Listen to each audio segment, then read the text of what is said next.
In this second deleted level, which is an extended sequence of the sewers in Seattle, this comes on the heels of where Ellie goes into a building and she survives an attack by stalkers and gets thrown out of a window and gets swept away by the current. And then we cut this section that used to be there in the final game. Now you will get to play it. So this was a way to get a bit more interesting puzzles, interesting traversal, figure out how Ellie can navigate the sewers with the fighting current. Ultimately, with a lot of these levels and these sequences, the reason why we cut them were for pacing purposes. But here it is for you in this very kind of raw form that part of it will feel finished, parts of it will feel like assets are missing as far as audio, animation won't be final. But it's a glimpse into what a game looks like when it's months away from finishing. Enjoy.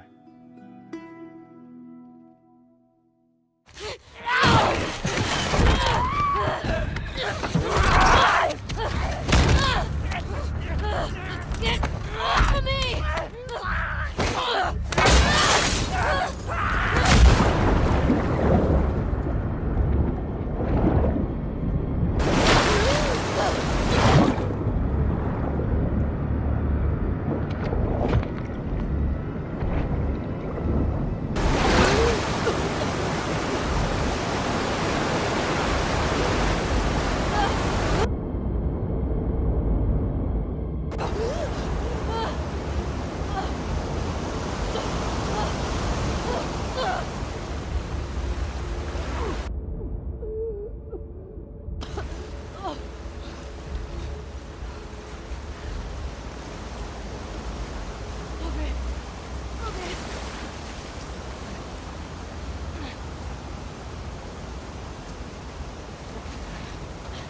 The ladder acts as an immediate goal for the player, but being able to climb out is not going to be so easy. Where the hell am I? To keep levels interesting and engaging, we alternate between positive and negative values the player experiences. Here, it's a positive to have found a ladder, but then a negative to discover it's not the solution. But then another positive to identify the next short-term goal of the doorway. By alternating between these opposing values, we give players what they expect, but not how they expect it.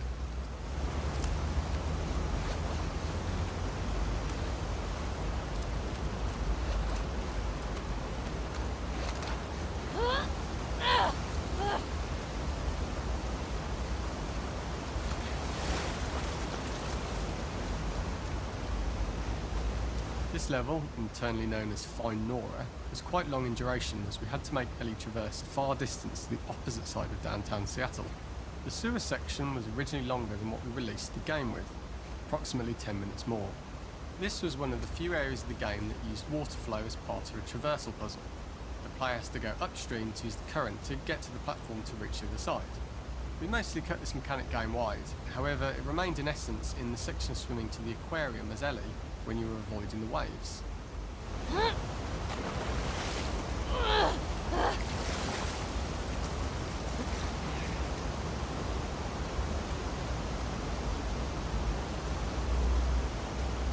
When players reach the doorway and enter into the room, they're faced with a dead end. The real reason for this dead end room is that on the reversal, when exiting back out of the doorway, players are faced with the route onwards. A pipe that they'd not been able to see when they were swept past it on the way in, and something that was hidden from view when on the side platforms. The intention here being that the only option is to go off the standard path in order to search for a way out.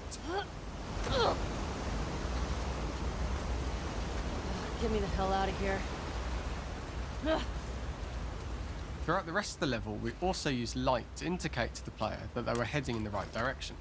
At each turn, however, we blocked the direct route forward. Players would know that they just have to keep finding alternative paths, promoting those feelings of being desperate and trapped.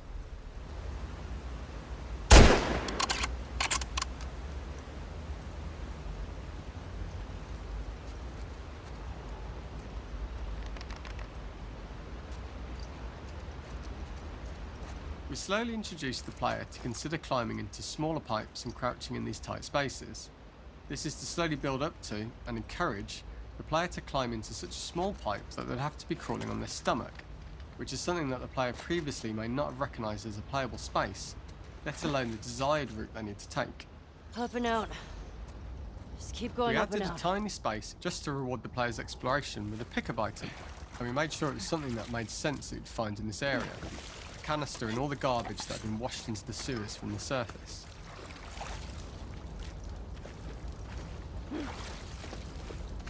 We loved the idea of making Ellie prone through a tiny, dirty pipe in order to get out, as it was a great opportunity to use our prone mechanic. A unique camera setup was created to support crawling in these pipes, as the standard prone camera is much higher above the player. We also created custom collision in order for Ellie to manoeuvre in these tight spaces easily. Initially, the oblong collision capsule around her character caused issues crawling around corners, but we put extra effort into the custom corner collision so the movement experience is as smooth as the main game. Fuck. Okay. Don't lose your shit, Ellie.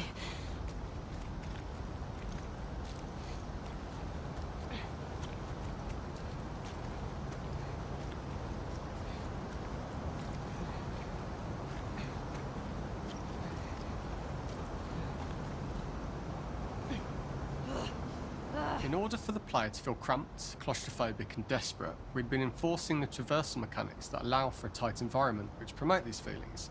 We introduced the use of the squeeze through so that we can keep the player feeling enclosed and tight, but without repeating the same geometry. Here we changed from low ceilings with wider walls to high ceilings and tight walls to change up the spatial pacing and keep the level from repeating itself.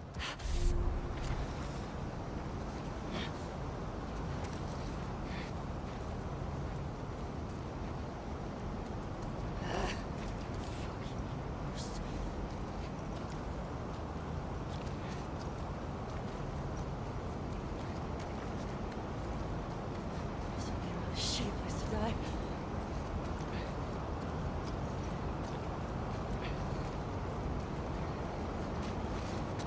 Originally, we had the waterline much higher here, so players had to swim through this tight tunnel. However, from watching user test feedback, it was occasionally causing people to discount the route entirely and turn back on themselves. So to avoid any risk of this happening in the final game, we present a lower water level so the tunnel is easy to see and commit to using. Although this isn't as impactful without the prone swim, it's the better decision as it means a smoother experience for the player with no backtracking frustration. As we surface from the water and over the crest of the slope, we reveal what is further in this tunnel. A clicker that has sprouted and the fungus has grown on the sides of the pipe. It was great to see people who user tested this area becoming increasingly worried as we forced the player to squeeze past the fungus and inches away from the clicker's face, all the time not being sure whether the clicker might be alive or attack them. Although we aren't as cruel as to force a clicker attack in such close proximity, we do have a payoff for this moment. This clicker momentarily turned into Joel to show Ellie's PTSD from what happened to Joel at the start of the game. Ultimately, we decided to save this moment for the farm level, as it was more impactful there because it could become the centrepiece of that experience. Whereas in the sewers, we weren't able to make it as much of a narrative point and give it the breathing room and reaction time that it deserves, given the tight space.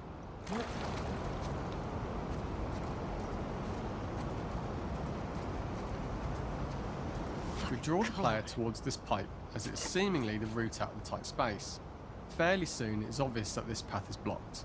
If the player goes all the way up to the bars that block the path, they are rewarded with a pickup, so this journey doesn't feel wasted. It was important to encourage the player to try to progress along this path so that they would subtly be thinking of progress in this direction.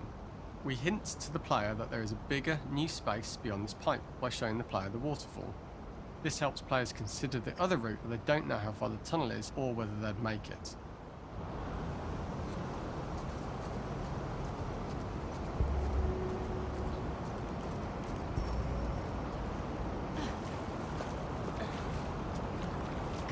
Damn it.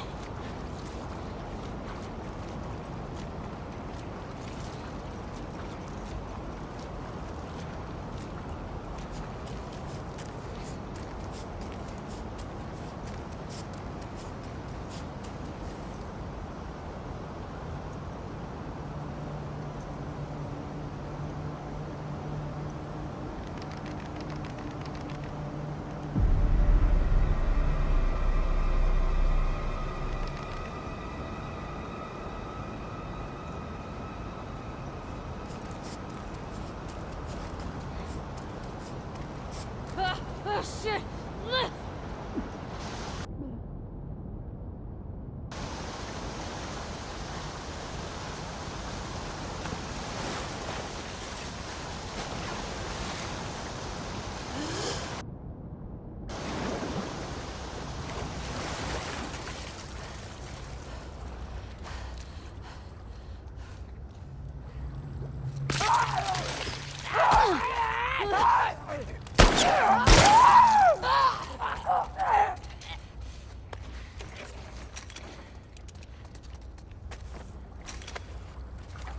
This is the Right. first time we get to see stalkers that are embedded into the walls. So this optional room is a nice little early extra that the player gets if they explore. We also use the pickups to lure players over to be close enough to trigger the stalker's attack. And this caused quite a few jump scares with user testers who played our game before its release.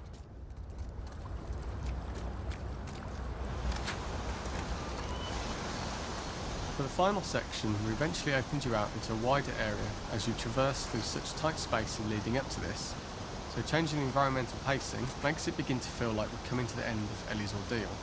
An earlier iteration used the current that we'd shown at the start for a slightly tougher traversal puzzle to conclude the sewers. The ladder was clearly visible from most of the area, but the player was faced with a fast-flowing torrent of water they couldn't cross. If the player attempted to jump into the water, they were not able to swim across the ladder due to the water's speed. But instead they had to traverse the pipe running along the top of the space in order to get across the water.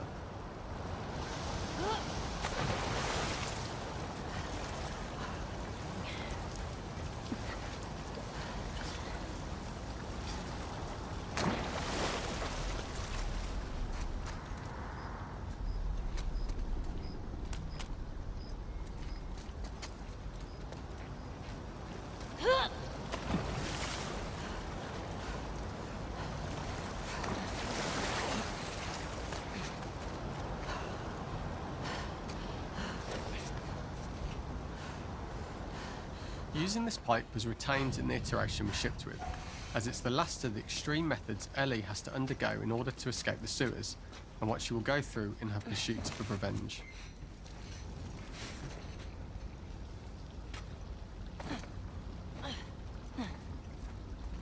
The last ladder climb is quite lengthy, and although we could have trimmed it down to a shorter climb, we liked how this last segment of the journey built anticipation for whether there was success at the top or not after all you've been through. Ultimately, the ladder exits out into the subway station, which is how it connects in the final game. Ellie then has to find her way to the hospital from here, crossing paths with the scars for the first time.